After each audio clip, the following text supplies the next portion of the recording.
Hai que facer unha peneira. Estivo toda a mañá peneirando a fariña. Peneirar. Se non coñecías esta palabra, queda aquí porque é única do galego. Peneirar é pasar pola peneira. Claro. E que é unha peneira? Pois un instrumento que serve para separar partículas de distinto grosor de materiais como a fariña, a area, pero tamén se usa moito en sentido figurado. E ese é o significado que máis me gusta. Poderíamos dicir cribar, depurar ou perfeccionar.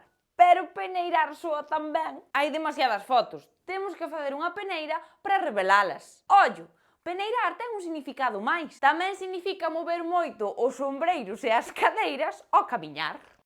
E aquí vai un apuntamento no xófono. No portugués tamén hai o verbo peneirar, pero só coincidimos en dous significados. No de pasar pola peneira e no de moverse acentuadamente ao camiñar. Eles non usan o noso sentido figurado de cribar, pero teñenlle outro significado que non temos nós, chubiscar. E iso, sobre todo, úsano no Brasil e na Madeira. Dígocho eu.